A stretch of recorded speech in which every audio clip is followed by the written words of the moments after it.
Exercise 1.3 अभी हम लोग सॉल्व करेंगे एनसीईआरटी मैथ्स क्लास 10। एक्सरसाइज 1.3 के लिए कुछ बेसिक कंसेप्ट का जानना बहुत ज़रूरी है। जैसे हम एक बार रिवाइज करेंगे इरेशनल नंबर को, क्योंकि यह जो एक्सरसाइज है 1.3 वो बेसिकली रिलेटेड है इरेशनल के कंसेप्ट से।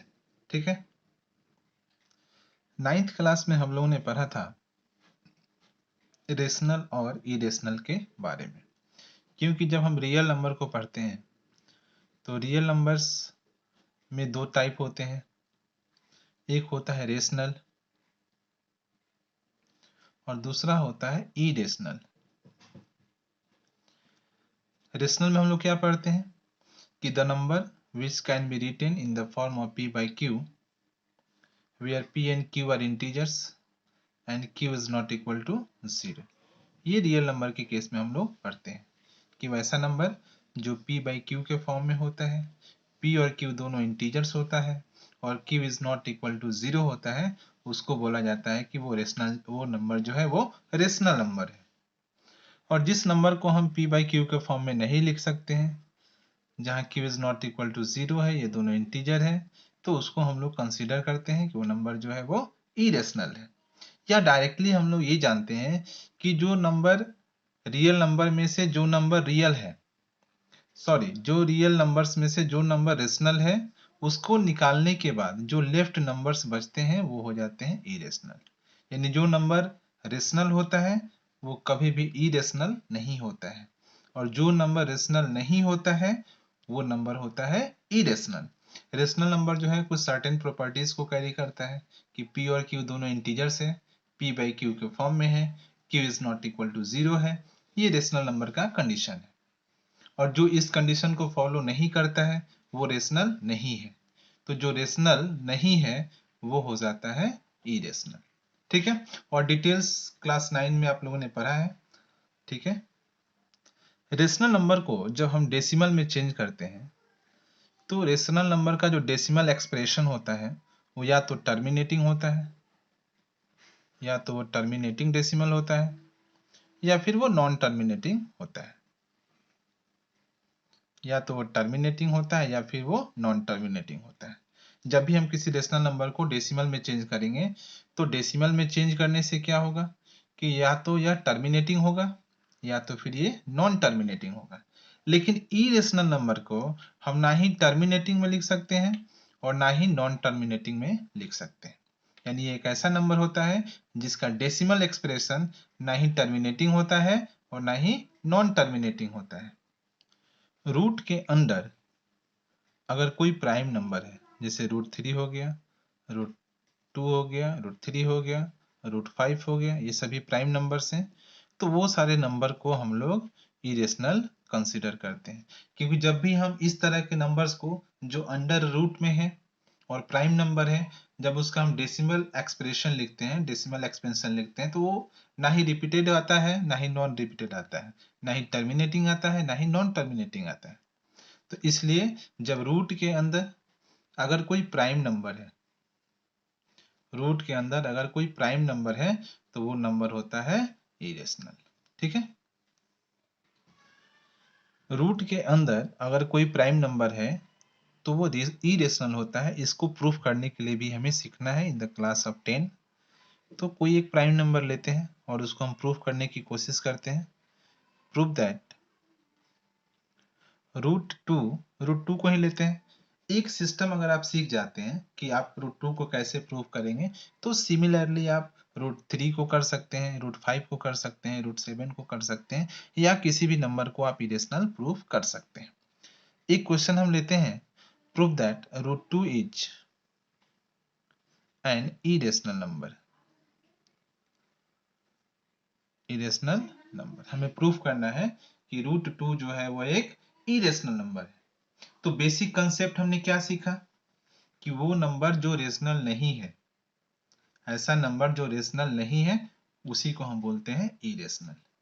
ठीक है, तो अब इसको इरेशनल प्रूफ करना है तो कुछ सिस्टम्स आपको यहाँ बिल्कुल सीखने हैं, और आप उसी तरीके से हर एक क्वेश्चन को भी बना सकते हैं प्रूफ करने वाले को। आप इसको पहले रेशनल सपोज कर लीजिए, लेट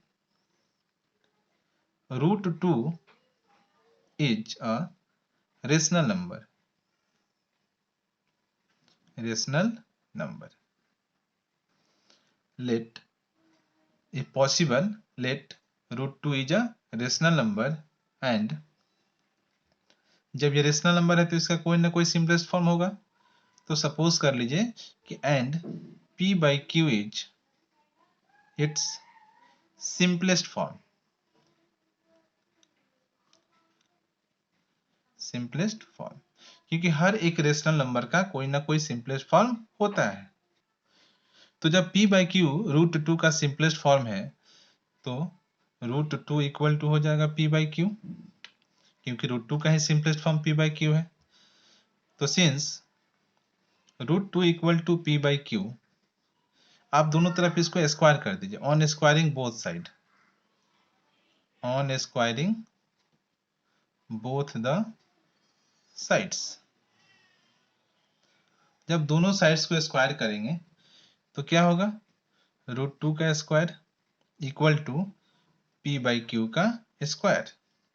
तो इस तरीके से रूट 2 का स्क्वायर हो गया 2 और p बाई क्यू का square, it means p square by q square. तो क्रॉस मल्टीप्लाई कर दीजिए, p square equal to 2 into Q square. देखिए तो p square equal to 2 into Q square हुआ, तो p स्क्वायर, ठीक है, p square equal to 2 into something, यानी p स्क्वायर को जब आपने 2 से डिवाइड किया तो कुछ ना कुछ कोशिएंट मिला, रिमाइंडर तो यहाँ कुछ नहीं मिला है। तो जब रिमाइंडर कुछ भी नहीं मिला है इसका मतलब है कि p स्क्वायर 2 से डिविजिबल है। देखिए आप समझने के लिए ऐसे भी समझ सकते हैं, अगर हम 10 इक्वल टू लिखते हैं 2 इंटू 5, तो इसका मतलब कि जो 10 है वो 2 से भी डिविजिबल है और 5 से भी डिविजिबल है। 2 से 5 टाइम्स में डिविजिबल है और 5 से ये 2 टाइम्स में डिविजिबल है। तो 10 equal to 2 into something, p square equal to 2 into something. इसका मतलब सेम उसी तरीके से आप समझ सकते हैं कि जो p स्क्वायर है वो 2 से डिविजिबल है। सो p square is divisible by 2। तो p स्क्वायर का मतलब क्या होता है, p इंटू पी, यानी सिर्फ p स्क्वायर में p ही मिलेगा, दूसरा तो कोई नंबर मिलेगा नहीं। सो p is divisible by, p is divisible by 2। ठीक है, आप इसको फर्स्ट कंडीशन ले लीजिए। अब इसके आगे हम लोग इसको सॉल्व करते हैं, इसको बाइफैक्टरेट कर देते हैं, स्पेस बन जाएगा। अब p is divisible by 2, p जब 2 से डिविजिबल है तो किसी ना किसी टाइम यह डिविजिबल होगा। So let p equal to 2 और मान लीजिए कि c टाइम में डिविजिबल है, p 2 से डिविजिबल है। तो p जब 2 से डिविजिबल है, कोई भी नंबर जब दूसरे नंबर से वो डिविजिबल होता है तो किसी ना किसी टाइम्स वो डिवाइड होगा, चाहे 1 टाइम हो, 2 टाइम हो, 3 टाइम हो, 4 टाइम हो। तो हमने p इक्वल टू क्या ले लिया, 2c, क्योंकि p डिविजिबल है 2 से। तो जब p डिविजिबल है 2 से, ये p है जो कि 2 से डिविजिबल है, तो किसी न किसी टाइम ये डिविजिबल होगा। तो आप यहाँ लेट कर सकते हैं कि p इक्वल टू 2c। अब यहाँ गिवन है कि p square equal to 2 into Q square. From above solution,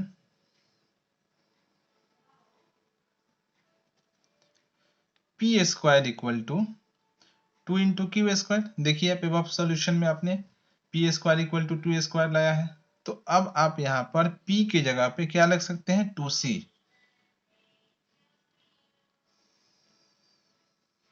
p square मतलब 2c square equal to 2 into Q square.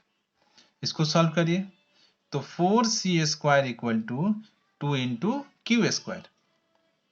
जब आप यहां से क्यू स्क्वायर निकालेंगे तो 4c square by 2, it means कि Q square equal to 2 two जा 4, 2 into C square.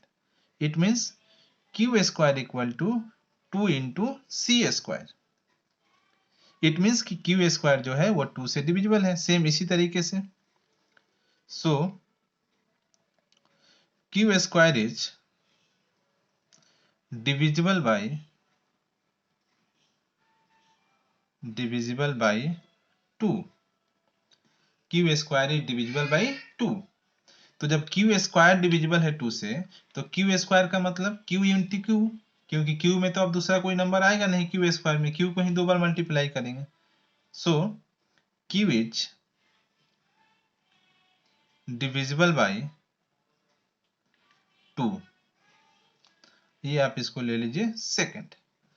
अब देखिए जो पहला कंडीशन है वह यह कहता है कि p इज डिविजिबल बाई 2। दूसरा कंडीशन से ये पता चला कि q इज डिविजिबल बाई 2। तो जब 2 से p भी कटता है, 2 से q भी कटता है, तो क्या p by q simplest form में हुआ? अगर p बाई q है और इसको हम सिंपलेस्ट फॉर्म लेते हैं और ये 2 से ये भी कट रहा है और ये भी कट रहा है, तो जब ये दोनों नोमिनेटर एंड डिनोमिनेटर अगर 2 से डिविजिबल है, नोमिनेटर भी 2 से डिविजिबल है, डिनोमिनेटर भी 2 से डिविजिबल है, तो ये दोनों नंबर जब 2 से कट रहा है तो ये सिंपलेस्ट फॉर्म में नहीं है। तो बाय फर्स्ट एंड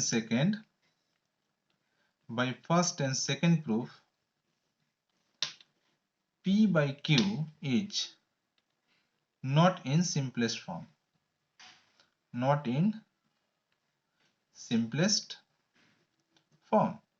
ध्यान दीजिए ये पूरा सॉल्यूशन हमने स्टार्ट किया तो इसमें क्या सपोज किया गया था कि p बाई q जो है इस √2 का सिंपलेस्ट फॉर्म में है, लेकिन ये सिंपलेस्ट फॉर्म में होने के बावजूद जब हम इसको सॉल्व करते हैं तो एक कॉन्ट्राडिक्शन आता है कि यह सिंपलेस्ट फॉर्म में नहीं है। हमने उसको सिंपलेस्ट फॉर्म में लिया लेकिन वह सिंपलेस्ट फॉर्म में नहीं है, दिस इज अ कॉन्ट्राडिक्शन। ये कॉन्ट्राडिक्शन हुआ, this is a contradiction, contradiction, ये कॉन्ट्राडिक्शन हो गया। एक बार सिंपलेस्ट फॉर्म में लिया गया लेकिन वो सिंपलेस्ट फॉर्म में नहीं है, तो अपोजिंग है। तो जब ये कॉन्ट्राडिक्शन हुआ इसका मतलब कि जो √2 नंबर है जिसको मैंने रेशनल माना था अब वो रेशनल नहीं है, क्योंकि अगर ये रेशनल नंबर होता है तो हर एक रेशनल नंबर का कोई ना कोई सिंपलेस्ट फॉर्म होता है। लेकिन अगर हम इसको रेशनल सपोज करते हैं और जब रेशनल सपोज करके इसके सिंपलेस्ट फॉर्म को लिखते हैं तो वो सिंपलेस्ट फॉर्म आगे चल के क्या होता है, सिंपलेस्ट फॉर्म में नहीं होता है। तो इस तरीके से हमें एक कॉन्ट्राडिक्शन मिलता है। इसलिए आप कह सकते हैं कि सो √2 is not a rational number, √2 is not a rational number, rational number। इस तरीके से √2 जो है वो एक रेशनल नंबर नहीं है। तो मैंने बताया था कि जो नंबर रेशनल नहीं होता है वो क्या होता है, इरेशनल नंबर होता है। Hence √2 is an irrational number, irrational number. ठीक है, प्रूफ्ड। इस तरीके से प्रूफ हुआ। एक्सरसाइज में भी ऐसे बहुत सारे क्वेश्चंस मिलेंगे, तो इस क्वेश्चन को हम लोग डिटेल्स और काफी अच्छे तरीके से एक्सरसाइज में भी सॉल्व करेंगे। ठीक है, एक्सरसाइज 1.3 का जो फर्स्ट क्वेश्चन है उसको हम लोग सॉल्व करेंगे। Prove that √5 is irrational. हमें प्रूफ करना है कि √5 इरेशनल है। तो अभी हम लोगों ने सॉल्व किया था इससे पहले कि √2 जो है वो इरेशनल है। अभी यहाँ पे हम लोग सॉल्व करेंगे कि √5 जो है वो इरेशनल है। वहाँ स्पेस की कमी थी इसीलिए हम लोगों ने बहुत छोटे छोटे राइटिंग में किया था। अभी इसको डिटेल्स करेंगे और बिल्कुल सेम प्रोसेस से करेंगे। जब आप एक सिस्टम को सीख जाते हैं तो आप किसी भी नंबर को आसानी से इरेशनल प्रूफ कर सकते हैं। तो सबसे पहले इसको हम लोग इरेशनल को रेशनल सपोज कर लेते हैं। इफ पॉसिबल, देखिए स्टेप्स को सीखना है इसको प्रूव करने के लिए, स्टेप्स को जानना है कि किस तरीके से इसको शो करेंगे। If possible let √5 is a rational number, rational number and a by b is its simplest form, simplest form। आपने इसको सपोज किया कि √5 जो है एक रेशनल नंबर है और a बाई बी इसका सिंपलेस्ट फॉर्म है। सो √5 का ही simplest form a by B है, तो ये दोनों क्या होगा, इक्वल होगा। Now squaring both side, now squaring both the sides, आप दोनों साइड्स क्या करेंगे, इसका स्क्वायर कर देंगे।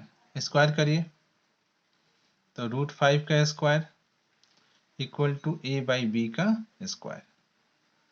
तो √5 का square equal to a by b का स्क्वायर, तो 5 equal to a square by b square. तो a square equal to 5 into b square. देखिए a square equal to 5 into b square, मतलब a स्क्वायर का 5 भी फैक्टर है और B square भी फैक्टर है। सो a square is divisible by 5।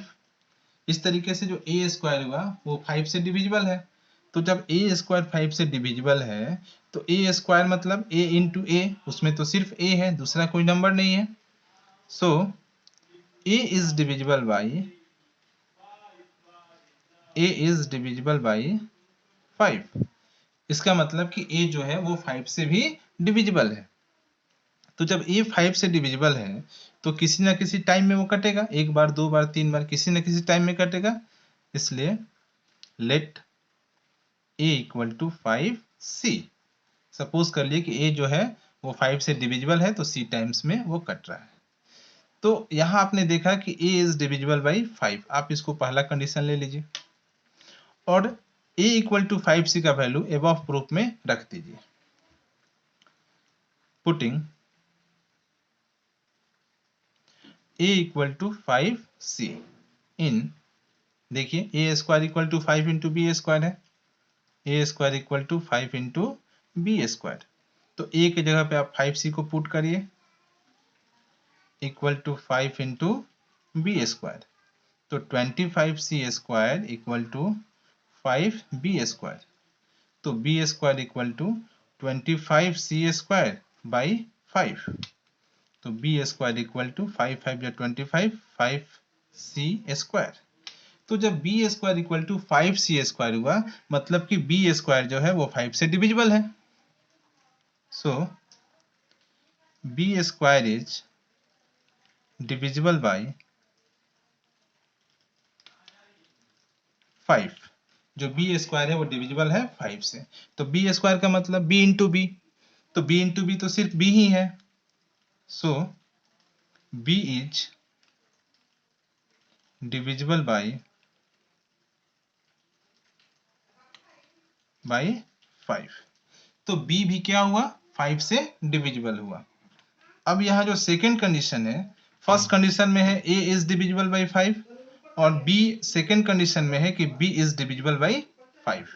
तो जब a और b दोनों 5 से डिविजिबल है तो क्या a by b simplest form में होगा, नहीं होगा। यहाँ a भी 5 से डिविजिबल है, b भी 5 से डिविजिबल है। जब ये दोनों 5 से डिविजिबल है तो ये सिंपलेस्ट फॉर्म में नहीं हुआ। By first and second proof, by first and second proof, a by b is not in simplest form.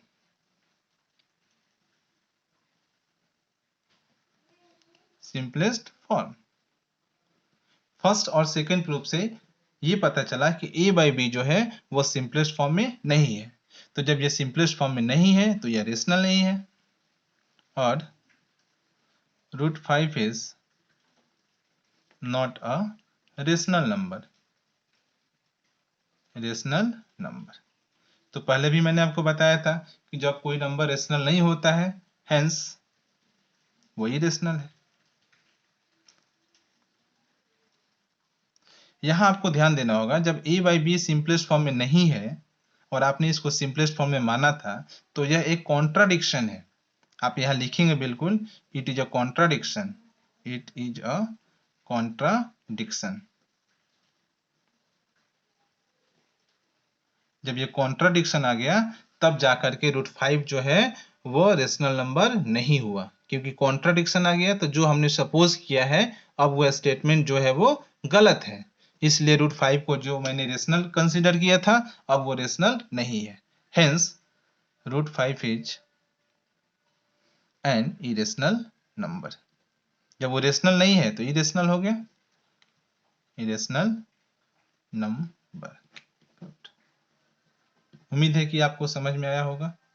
आप प्रैक्टिस के लिए और भी बहुत सारे प्राइम नंबर्स को ले सकते हैं और प्रूव कर सकते हैं। जैसे √2 को मैंने प्रूव किया, आप √3 को करिए, √5 को मैंने प्रूव किया, आप √7 को करिए, √11 को करिए, √13 को करिए, √17 को करिए। बिल्कुल आप प्रैक्टिस करके अगर रूट के अंदर कोई भी प्राइम नंबर है तो आप इस सिस्टम से उसको इरेशनल प्रूव कर सकते हैं। यह एक सिस्टमेटिक मेथड है, थोड़ा प्रॉब्लम होगा एक दो क्वेश्चंस के बाद, लेकिन जब आप सीख जाएंगे तो बिल्कुल ये सिस्टम आपका अपना सेल्फ थेसिस हो जाएगा और आप आसानी से बना सकते हैं। क्वेश्चन नंबर 2 देखते हैं, बिल्कुल सिमिलर इसी प्रोसेस से हम लोग बनाएंगे। यहाँ हमें 3 + 2 √5 को प्रूव करना है। प्रूव करना है कि 3 + 2 √5 इज एन इरेशनल नंबर। तो आप सबसे पहले इसको रेशनल कंसीडर कर लीजिए। Let if possible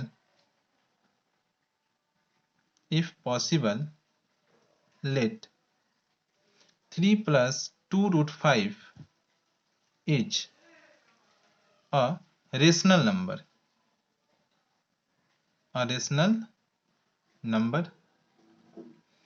and a by b is its simplest form।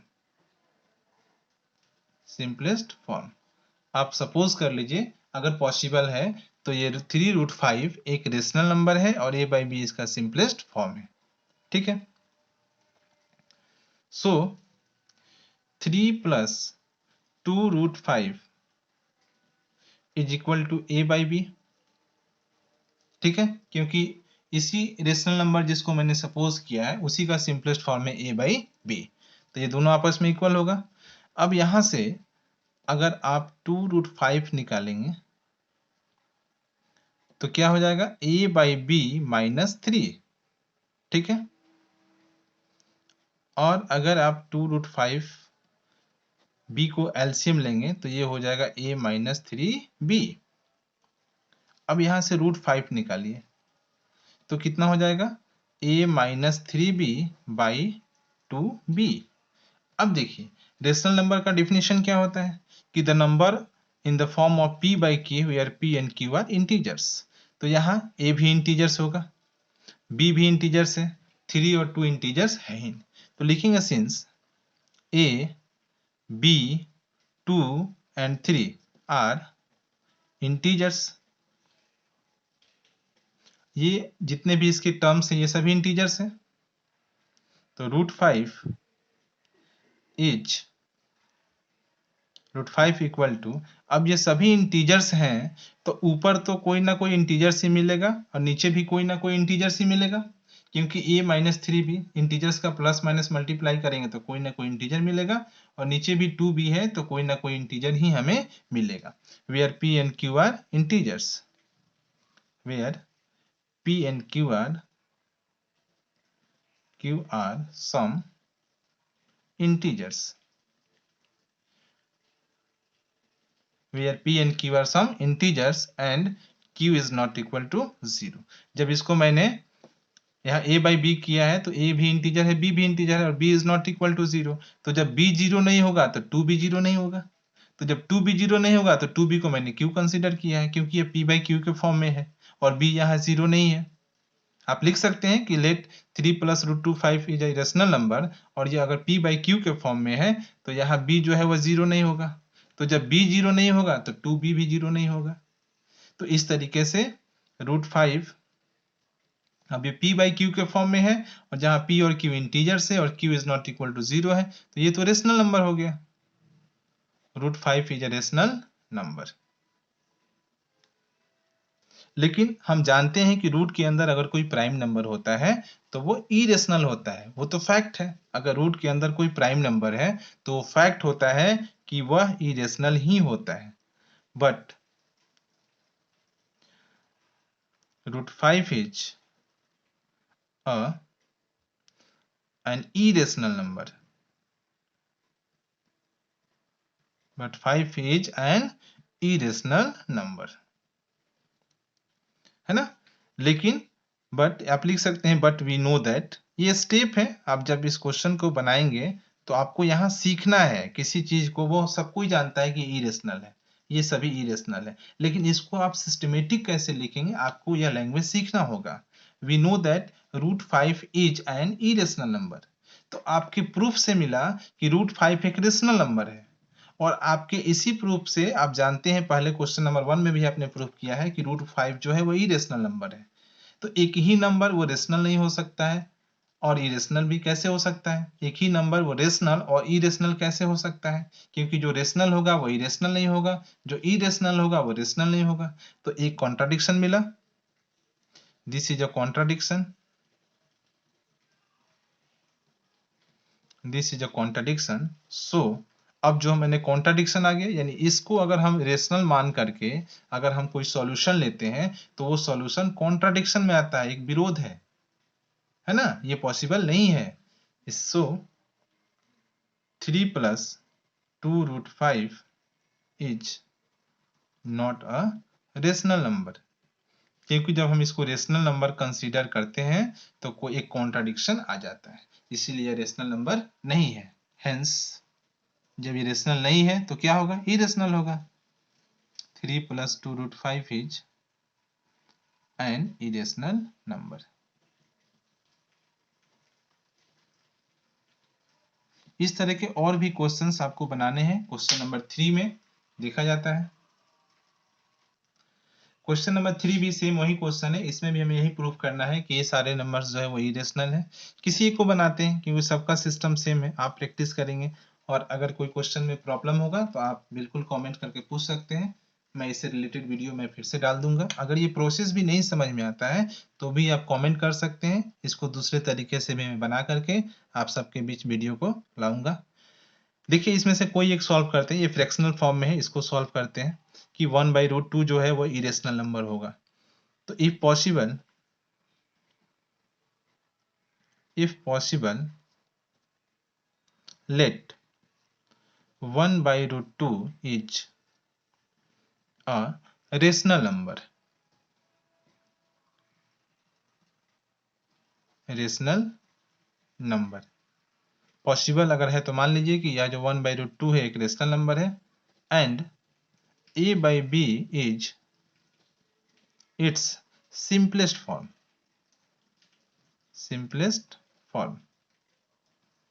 where a and b are integers। आप इसको यहाँ स्पष्ट लिख सकते हैं, a and b are integers and b is not equal to 0, b is not equal to 0, क्योंकि अगर ये रेशनल नंबर का सिंपलेस्ट फॉर्म है तो ये दोनों इंटीजर होगा और नीचे वाला जो है वो 0 नहीं होता है। सो 1/√2 इसी का सिंपलेस्ट फॉर्म है a/b, ठीक है। तो अब आप इसको क्रॉस मल्टीप्लाई करें, ठीक है, स्क्वायर भी कर सकते हैं आप इसको, या फिर आप इसको रेशनलाइज कर दीजिए। ये 1/√2 है ना, इसको आप √2 से मल्टीप्लाई कर दीजिए, ये भी एक सिस्टम है, इज इक्वल टू a/b। कितना हो गया? देखिए √2 इक्वल टू √2 और √2 से √2 में मल्टीप्लाई करेंगे तो हो जाएगा 2 a/b। तो इस तरीके से √2 इक्वल टू 2 से मल्टीप्लाई कर दीजिए 2 a/b। तो यहाँ a और b इंटीजर्स है और 2 भी इंटीजर्स है। Here 2a and b are integers, so √2 equal to p/q, क्योंकि यह भी इंटीजर्स है, यह भी इंटीजर्स है, where p and q are integers, where p and q are integers and q is not equal to 0। तो जब ये 2a है, a इंटीजर है तो 2a भी कोई ना कोई इंटीजर होगा, और b यहाँ ज्यों का त्यों मिला, यहाँ भी b is not equal to 0 था और b इंटीजर्स था, तो b भी है, कोई ना कोई इंटीजर्स ही है, आप इसको b भी ले सकते हैं, q भी ले सकते हैं। आपको यह दिखाना है कि यह p by q के फॉर्म में है और दोनों इंटीजर है और q is not equal to 0 है। नीचे चाहे q रहे या b रहे, that will not be equal to 0. So root 2 is equal to p by q, where p and q are integers and q is not equal to 0. It means इस condition में root 2 is a rational number, क्योंकि rational number का character है rational number. But we know that कि अगर root के अंदर कोई भी प्राइम नंबर है तो 2 तो प्राइम नंबर है, तो under root 2 is an irrational number. ध्यान दीजिए, तो हम जानते हैं कि रूट 2 एक इरेशनल नंबर है, लेकिन प्रूफ में क्या मिला कि यह एक रेशनल नंबर है। अब एक ही नंबर रेशनल और इरेशनल तो हो नहीं सकता है, तो ऑफ कोर्स ये कॉन्ट्राडिक्शन है। This is a contradiction, this is a contradiction. So अब ये कॉन्ट्राडिक्शन क्यों आया है? क्योंकि मैंने स्टार्ट में ही इसको रेशनल माना है, इसीलिए ये कॉन्ट्राडिक्शन आया है, इसलिए यह रेशनल नंबर नहीं है। 1 by root 2 is not a rational number, a rational number। तो जब ये रेशनल नंबर नहीं है तो hence it is an irrational number.